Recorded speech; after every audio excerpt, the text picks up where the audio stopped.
में हंगामा हो जाता है। चारों तरफ आग की तरह ये खबर फैल जाती है कि बरसों पहले जिस नागिन को इंसान पकड़कर ले गए थे वो अचानक आ गई है। उसमें दो बातें हो गई है। एक तो उसे इस बात का जंगल वालों से गुस्सा है कि इंसान उसे पकड़कर ले गए, फिर भी कोई भी जंगल का जानवर उसे बचाने नहीं आया। और दूसरी, इतने बरस इंसानों के बीच रहकर तपस्या करते हुए वो नागिन अब इच्छाधारी नागिन बन गई है और वो जब चाहे तब अपनी इच्छा से किसी का भी रूप ले सकती है। सुनकर पूरे जंगल के जानवर सरप्राइज हो जाते हैं। यहाँ तक कि जंगल के राजा शेर भी सरप्राइज हो जाते हैं कि वो इच्छाधारी नागिन किसी का भी रूप ले सकती है। ऐसा कैसे हो सकता है? पर शेर के दरबार के जंगली जानवर कहते हैं कि हमने अपनी आंखों से देखा है। सुनकर शेर उस नागिन को अपने दरबार में हाजिर होने के लिए संदेश भिजवाना चाहता है तो उनका सेनापति भालू कहता है, महाराज, वो नागिन आपसे भी गुस्सा है। क्यों? उसका कहना है कि जब इंसान उसे पकड़कर शहर ले गए थे तो आप भी उसे बचाने के लिए नहीं आए। अरे तो क्या हम शहर में धावा बोल देते, वो भी इंसानों के बीच? अरे तुम्हें तो पता है हम शेर भले ही सबसे खतरनाक जानवर कहलाते हो और इंसान से ज्यादा खतरनाक और ताकतवर जानवर कोई भी नहीं है।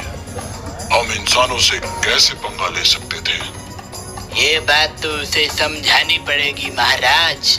तो समझाओ और उसे हमारे सामने लेकर आओ। हम भी तो इच्छाधारी नागिन को देखने की हमारी इच्छा पूरी करें। और शेर महाराज के कहने पर भालू उसे बुलाने उसके बिल के सामने पहुंचता है। नागिन, ए नागिन। नागिन नहीं, इच्छाधारी नागिन बोल। अच्छा, इच्छाधारी नागिन, शेर महाराज ने तुम्हें बुलाया है। क्यों? वो तुम्हें देखना चाहते हैं। हटा, हटा! इच्छाधारी नागिन की जय हो। बोलो, क्या इच्छा है तुम्हारी? नागिन देवी, मेरी केला खाने की इच्छा है, पर कहीं मिला नहीं। तथास्तु, सामने के बिल में हाथ डालो, केला मिल जाएगा। अरे क्या नाटक है? नाटक नहीं, हकीकत है। ये इंसानों के बीच रहकर इंसानों से तपस्या सीखकर इच्छाधारी नागिन बन गई है। अपनी इच्छा से अपना रूप बदल सकती है और हमारी इच्छा भी पूरी कर सकती है। बस, चलो, तुम्हारे हमारे शेर महाराज ने बुलाया है। नहीं होगी। तुम्हें तो आना ही पड़ेगा, नहीं तो मैं तुम्हें उठा कर ले जाऊंगा। नागिन, अपनी इच्छा से हाथी का रूप बदलकर इसे सबक सिखा दो। हाथीराज, हट जाओ। मुझे नागिन को शेर महाराज के दरबार में लेकर जाना है। भालू, मैं हाथी नहीं, नागिन हूँ। नागिन? और नागिन के हाथी रूप से मार खाकर शेर के सामने पहुंचने पर जब वो सब उसे बताता है तो शेर को यकीन नहीं आता है। मुझे विश्वास नहीं हो रहा। मुझे भी विश्वास नहीं हुआ था, मगर वो नागिन हाथी का रूप लेकर नागिन की ही आवाज में बात कर रही थी। हाथी नागिन की आवाज में बोल रहा था। काश ये सीन हम भी देख पाते। चलो, अभी उसको अपने पंजे पर लपेट कर लेता हूँ। और शेर महाराज भालू के साथ नागिन के बिल के पास पहुंचते हुए दहाड़ते हैं। नागिन! नागिन नहीं, इच्छाधारी नागिन। इच्छाधारी नागिन, बाहर निकल। अभी मैं तेरी सारी इच्छाएं पूरी करता हूँ। ले, किसका रूप ले सकती है तू? बाहर आती है या तोड़ दूं तेरा घर? अरे भाग कर कहाँ जाएगी? मैं पेड़ पर चढ़ जाऊंगी। तू तो पेड़ पर नहीं चढ़ पाएगा ना। तू भी कहाँ चढ़ पाएगी? मैं इच्छाधारी नागिन हूँ, बंदर बनकर चढ़ जाऊंगी। हाँ? महाराज, वो देखिए, वो तो बंदर का रूप लेकर पेड़ पर चढ़ गई। अब पकड़ कर दिखा मुझे। दम है तो नीचे आ, बताता हूँ। मैं इच्छाधारी हूँ, ले तेरी इच्छा पूरी कर दी। अब आगे आगे नागिन और पीछे पीछे शेर महाराज भागते हैं। अचानक एक जगह पहुंचकर शेर नागिन पर जंप मारते हैं। नागिन तो अपनी जगह से हट जाती है, मगर शेर उसके ऊपर से होता हुआ वहीं बने गहरे गड्ढे में गिर जाता है।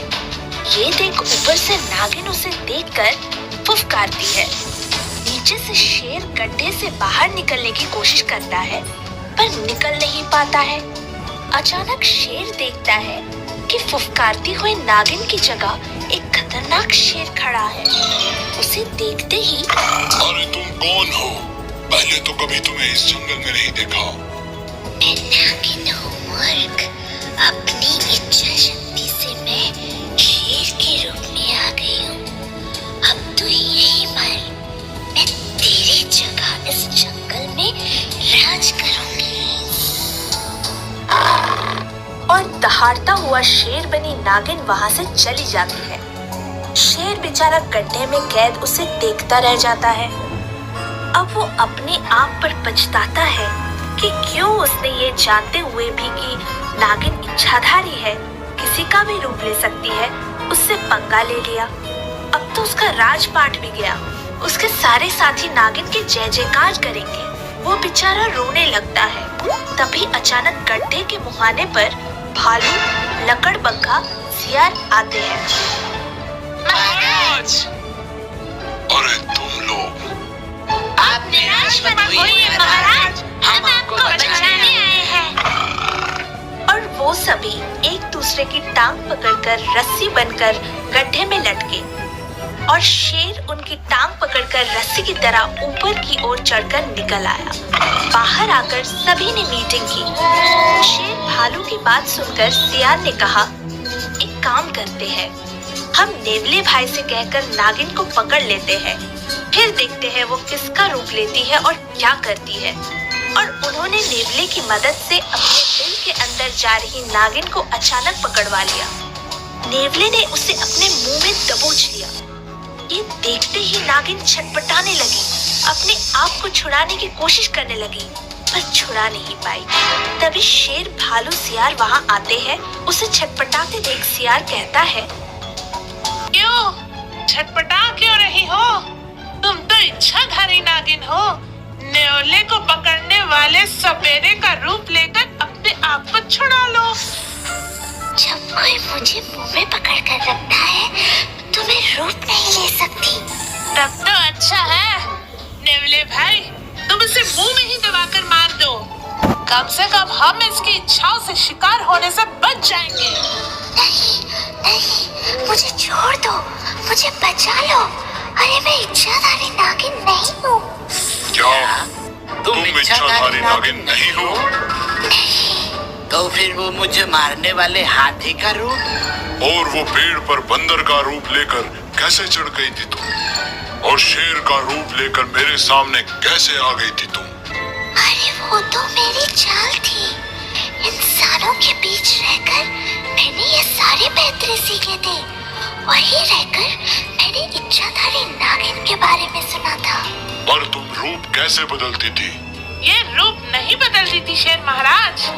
आप लोगों ने नोट नहीं किया, ये जब चट्टान के पीछे भागी तभी पीछे से हाथी निकला। पेड़ के पीछे भागी तभी बंदर बनी। इसका मतलब चट्टान के पीछे और पेड़ के पीछे इसके हाथी और बंदर साथी पहले से छुपे थे कि ये वहां जाकर छुप जाएगी और वे सामने आ जाएंगे। फिर वे मुंह हिलाते थे और नागिन पीछे से बोलती थी। तो आप लोगों को लगता था कि रूप बदलने करने के बाद भी नागिन अपनी आवाज में बोलती है। और वो शेर जब मैं गड्ढे में गिर गया था तब जो मुझे देख रहा था वो हमारे दुश्मन जंगल का शेर है महाराज, जो इसके साथ मिलकर आपको गड्ढे में बंदी बनाकर आपके जंगल राज पर कब्जा करना चाहता था। तुम्हें ये सब कैसे पता? आप लोगों की बात सुनकर हमें लगा दाल में कुछ काला है, और बस मैंने उस दुश्मन शेर से कहा कि गड्ढे में आपकी मौत हो गई है। वो तुम्हारी लाश देखने आया तो मैंने उसे उसी गड्ढे में ढकेल दिया। अब वो वही कैद है, उसी ने ये सारी सच्चाई बताई मुझे। ओह, काश इंसानों के बीच रहकर ये जो सब तुमने सुना था, सीखा था, उसका सही उपयोग किया होता तो आज जंगल के बच्चे ऐसा जादू देखकर कितने खुश होते। मगर तुमने उसका दुरुपयोग करके हमें ही नहीं अपने आप को भी जिंदगी भर के लिए परेशान कर लिया। सचमुच बच्चों, इंसान हो या जानवर, उन्हें अपने सीखे हुए हुनर का कभी दुरुपयोग नहीं करना चाहिए।